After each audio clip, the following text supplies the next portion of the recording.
All right. Good afternoon. People of the State of Michigan versus Zachary Pellegrini, 226945 SM. Mr. Pellegrini appears here this afternoon along with his counsel, Andrea Mashik-Lasala. The prosecution appears through Alex Saminsky, Assistant Prosecutor. We were set today for a pretrial conference in regard to the matter. Then, Ms. Mashik, Mr. Saminsky, what is the status today, please? Thank you, Your Honor. The status is my client would like to change his not guilty plea to a no contest plea. And the basis, please. Civil liability. Any objection, Mr. Saminsky? No, Your Honor. All right, Mr. Pellegrini, is that correct?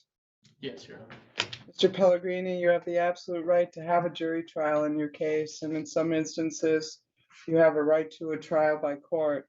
Do you understand that? Yes, Your Honor. In regard to the matter, I have an advice of rights form and a plea information form in front of me with your signature. Did you understand all of the rights contained in this form before you signed it? Yes, Your Honor. Do you understand then, if you chose to have a trial, you'd have the right to exercise each and every one of the trial rights listed in this form? Yes, Your Honor. What is your plea to the charge of aggravated assault? Well, let me go over the complaint with you first.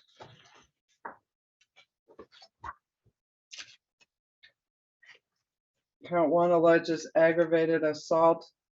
That is an offense resulting in damage to another individual's property or physical injury or death to another individual, which involves then restitution. It is a misdemeanor. Maximum penalty is up to 1 year in jail and/or up to a $1,000 fine. A consecutive sentence may be imposed if that assault was committed in a place of confinement. Count 2 alleges wearing a mask or a disguise to commit a crime. That is a misdemeanor. The maximum penalty is up to 90 days in jail and/or up to a $500 fine, plus court costs are added on. In respect to the matters, then, you may have difficulty entering into a foreign country as a result of these convictions. For example, you may have difficulty entering into Canada. If you're not a citizen of the United States, a conviction may result in removal or deportation from the United States, exclusion from admission to the United States, or the denial of naturalization. Do you understand then the nature of those charges and the maximum penalties, Mr. Pellegrini? Yes, Your Honor. To the charges, what is your plea? No contest. All right, then before I accept your no contest, please, I want to make sure you understand the rights you're giving up by pleading no contest. Do you understand them? By pleading no contest, there's not going to be either a jury trial nor a bench trial. Yes, Your Honor. And do you understand then you're giving up the right to exercise each of the trial rights listed in this advice of rights form that you've signed? Yes, Your Honor. Do you understand that the court is free to impose any sentence that the court feels is appropriate up to the maximum provided by law? Yes, Your Honor. Understanding that and the other things I've gone over here with you, does it remain your intention to plead no contest? Yes, Your Honor. Do you understand that a no contest plea is treated the same as a guilty plea for purposes of sentencing? Yes, Your Honor. All right, understanding that and the other things I've gone over, does it remain your intention to plead no contest? Yes, Your Honor. Are you presently on probation or parole to any court? No, Your Honor. Has anybody promised you anything in order to get you to plead no contest? No, Your Honor. Has anybody forced you or coerced you in any way to get you to plead no contest? No, Your Honor. Anybody tell you the courts would be more lenient with you if you pled no contest? No, Your Honor. Are you pleading no contest freely, voluntarily, and understandingly? Yes, Your Honor. And for the record, I will reiterate the terms of the COBs as I understand them from our hearing, was that last week? 30 days in jail, credit for 1 day served. Those 9 days would be served in jail, 10 days held in abeyance for pending successful completion of probation, and 10 days suspended for 20 days on the sheriff's work ban, along with the other conditions as delineated in the recommendation. That is correct. And with respect to the delay, Your Honor, I think based on the court statements made, in this case, it would be more appropriate to utilize the HIDA Homes Youthful Training as opposed to the straight delay Well, I'm not making any guarantees. You can argue on that. I have another one pending from this group of people with a hearing coming up on the request. They're briefing their arguments in writing. I think Mr. Percola just got me something today. I haven't had a chance to look at it yet. So I had made an agreement on the delay based on the Cobbs, but not on HIDA. Understood. All right. Is that a fair summation in your mind then, Mr. Szymanski? It is, Your Honor. And you agree then as well, Ms. Mashik? Yes, Your Honor. All right then. In regard to the matter, Mr. Pellegrini.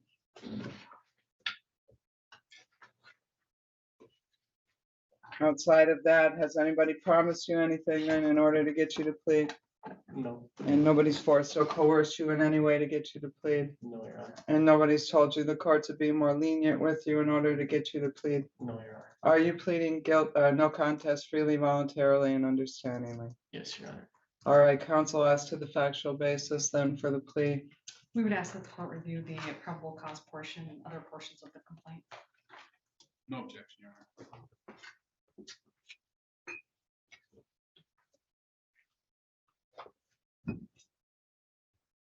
All right, this is Police Agency Report Number M85-56822, CTN 22-22000-282-01. Alleges on or about April 1st of 2022 in Norway Township, Dickinson County, State of Michigan. Mr. Zachary Joseph Pellegrini did make an assault without being armed with a weapon upon Trenton McWilliams, and did inflict a serious or aggravated injury upon said person, but without intending to commit the crime of murder or to inflict great bodily harm less than the crime of murder. Count 2 alleges wearing a mask or a disguise to commit the crime. It alleges Mr. Pellegrini did intentionally conceal his or her identity by wearing a mask or other device covering his face for purposes of facilitating the commission of the aggravated assault. Probable cause portion indicates that Mr. Pellegrini and several co-defendants acted in concert to assault the victim, Mr. McWilliams. The group wore masks and gloves to conceal their identity. The victim suffered serious injuries which required medical and dental treatment. And we'll supplement the record with the injuries noted from the other cases, and the records, medical records, was a laceration to the eyebrow area requiring stitches. There was a broken septum, as I recall, and there were some broken teeth requiring dental treatment. I think that the aggravated assault, the injuries as supplemented, do fulfill the terms of the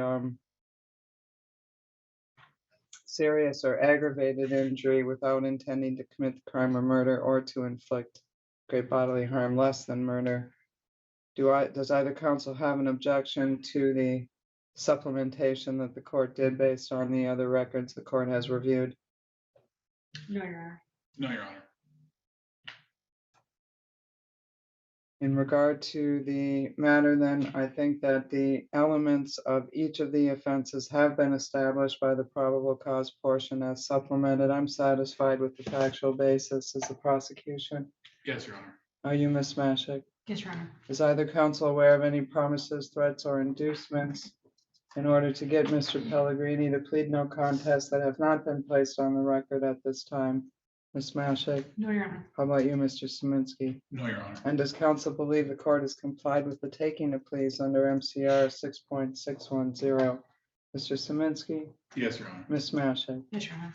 All right, Mr. Pellegrini, I am finding that the elements of the no contest plea have been met. I'm also finding your plea has been made freely, voluntarily, and understandingly. I'm going to accept your no contest plea. We'll set the matter for a set and find you. I'm going to hold off on the finding of guilt for the time being, pending the sentencing hearing. Thank you, Your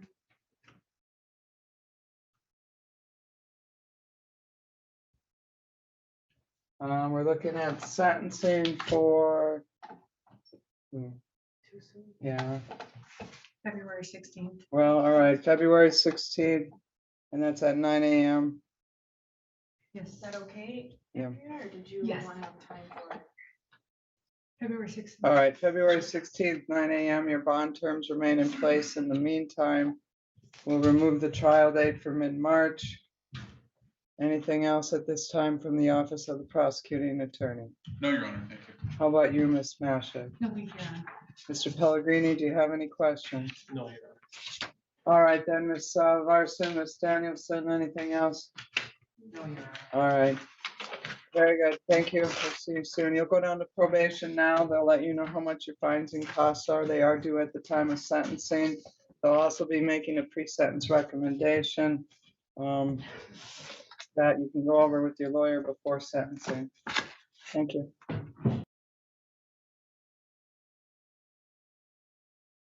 Hey guys, my rich stepmom